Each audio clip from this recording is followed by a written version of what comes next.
Muy buenas. Vamos allá con algunas cosillas de esta segunda carta a los tesalonicenses. Bien, de primeras lo que nos aparece es cómo nos habla San Pablo, que se encuentra con Silas y con Timoteo. No sabemos exactamente en qué momento San Pablo escribe esta carta.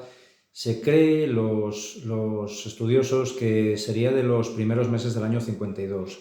Lo que está claro es que es poco tiempo posterior a la primera, a la que habíamos visto, porque siguen estando ahí en Corinto los tres, sigue estando con Silas y con Timoteo. Bien, la situación en la iglesia de Tesalónica, por lo que se ve en la carta y lo que vamos a comentar, viene a ser un poco más o menos la misma situación. Tampoco han ocurrido grandísimas novedades en este tiempo, con lo cual tampoco habría pasado mucho tiempo, ¿no? El lenguaje de Pablo, las expresiones que utilizan son más o menos un poco en la misma línea, tampoco hay gran diferencia, son cartas muy similares, también incluso en longitud, porque como vemos son cartas, las dos son cartas cortas. Esta segunda Tesalonicenses tiene 3 capítulos solo. Lógicamente, cuando él escribe la carta no la divide en capítulos. La división en capítulos es posterior. Bien, en relación a los motivos de la carta, bueno, pues aquí, por un lado, lo que está claro, luego os pondré también un mapa, estaba muy cerca Tesalónica y Corinto, y eran dos ciudades en las cuales eran muy importantes ambas, ¿no? Tenían, pues, gran importancia a nivel comercial, y había mucho contacto, mucha relación entre esas dos ciudades, con lo cual, para San Pablo no era difícil tener información, recibir información en relación a cómo iba esa comunidad de Tesalónica, aunque él no estuviera allí. Lo que se ve claramente es cómo, digamos, lo que desarrolla San Pablo en las dos cartas, de primeras, son dos cartas más centradas en la cuestión más pastoral. No son, igual que decíamos en la primera, no son cartas tan doctrinales como serán otras, de explicar y de desarrollar pues en qué tiene que creer un cristiano, ¿no? Qué es lo que tenemos que tener claro los cristianos, sino que está más centrada en cuestiones más pastorales, como decíamos, pues de un buen pastor, de tratar de alentar, de animar a la comunidad, de protegerla de peligros que van surgiendo, que es un poco lo que veíamos también en la primera. Y entonces en esta segunda carta va un poco en la misma línea, pero incide con más profundidad en algunos aspectos, que es lo que vamos a ver. Bien, de primera es lo que decimos. Comunicación, contacto había, aunque él no estuviera allí, y entonces hay unos temas que él ve que, digamos, que tiene que, bueno, pues que mediar un poco, ¿no? Por un lado está el tema de la parusía, es decir, de la segunda venida del Señor. Ya había hablado en la primera carta, y en esta segunda carta lo que deja muy claro es que no se agobien, no se obsesionen con ese tema, porque eso no va a ser tan a corto plazo como algunos se planteaban. Y aquí entonces lo que deja claro ya al principio de la carta es cómo hay algunos dentro de esa comunidad, y por eso en esta carta incide más, que apoyándose pues, en supuestas revelaciones, apoyándose en alguna supuesta carta de San Pablo. Aquí lo que deja claro San Pablo es que a ellos les han enviado alguna carta que no era suya, pero supuestamente iba en su nombre, y en esa carta se ve que también les insistían en esa insistencia o en esa urgencia por estar preparados, porque el fin del mundo llegaba ya y la segunda venida de Cristo llegaba ya, ¿no? Bien, por eso además vemos al final de la carta cómo él deja claro esto que dice, ¿no? Esta circunstancia de que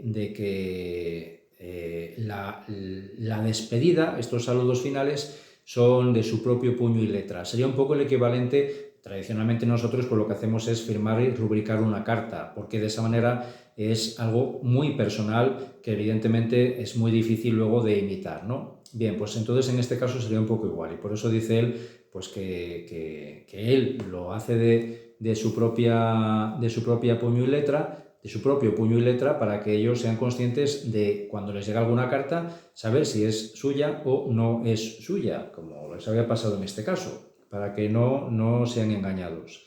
Bien, entonces eso por un lado, ¿no? La insistencia en que vivan en paz, que no se dejen agobiar ni intimidar por estos que vienen con estas ideas en relación a la parusía, que, bueno, pues simplemente es un poco como decir, bueno, estamos en manos de Dios y en el fondo realmente hay que estar preparados, lógicamente uno siempre tiene que estar preparado porque en cualquier momento me puede llamar al Señor, no porque es el fin del mundo, sino porque es mi muerte, porque me llama a su presencia y hay que estar preparados, ¿no? Pero por lo demás, pues a margen de eso, y empieza a comentar toda una serie de señales, de circunstancias que tendrán que ocurrir antes de que llegue esa parusía, con lo cual que estén tranquilos, que tengan paz, que eso no es tan inminente ni mucho menos. Bien, y luego también insiste en otra cuestión, y habla de esos, digamos, como él explica, ¿no? Se traduce en algunas ocasiones, esos fuera de orden dentro de la comunidad. Estos que, como él decía, pues no trabajan y, como él dice, ¿no? Pues si no trabajan, que no coman. Bien, aquí podríamos plantearnos que pues que en esta comunidad de Tesalónica había mucho vago, pero no va tanto por ahí la cosa, sino que era un poco consecuencia también de esta obsesión con la parusía, con el fin del mundo, porque algunos directamente pues, no se esforzaban en trabajar, ni buscaban trabajo, ni buscaban empleo, simplemente porque lo veían innecesario, porque evidentemente si mañana se va a acabar el mundo, pues ¿para qué voy a esforzarme en buscar un trabajo o en emplearme? ¿No? Era un poco más simplemente, pues eso, de alguna manera prepararse espiritualmente o como ellos vieran, pero sin trabajar. Bien, y por eso entonces él insiste tanto en esta carta, porque se ve que ha aumentado tanto los que insistían en ese mensaje como al mismo tiempo los que se dejaban condicionar por ese mensaje y estaban con esa actitud de no trabajar, digamos de pasividad, ¿no? Y él entonces deja claro que no es así y encima ya pues también él digamos que lo justifica con su propio trabajo. Es decir, él insiste en su propia actitud de trabajo, por un lado, pues como él dice, ¿no? Para no ser una carga en esa comunidad, sino más bien lo contrario, para aportar a esa comunidad, pero también, por otro lado, mostrando su propia actitud, ¿no? Dejando claro que si él buscaba trabajo, él trabajaba, pues evidentemente también era significativo, era prueba clara de que la parusía no era tan inminente.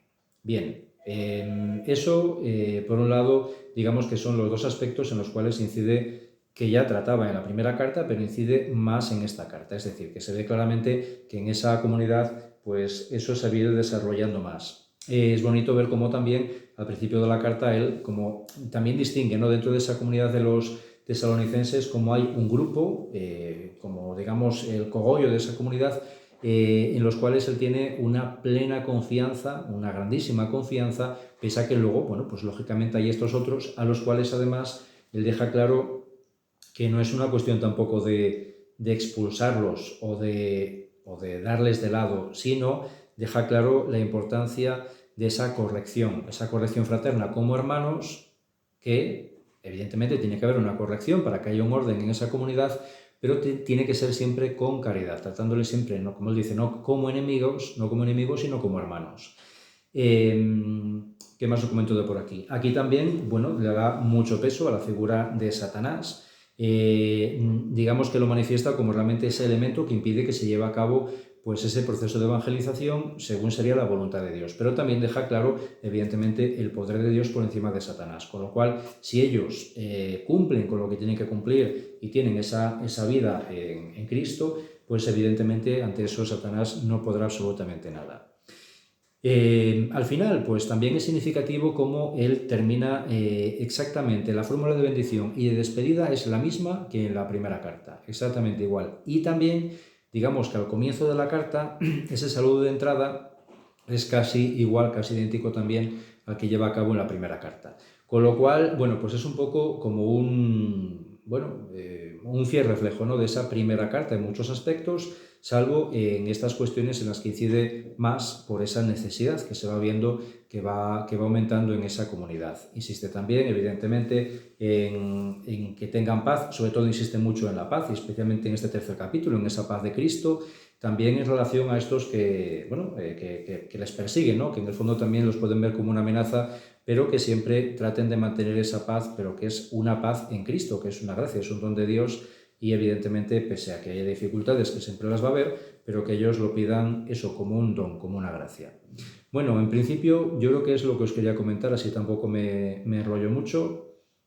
Básicamente serían estas cuestiones que me parecen así bastante importantes. Venga, pues lo dejo ahí, que tengáis todos un feliz día.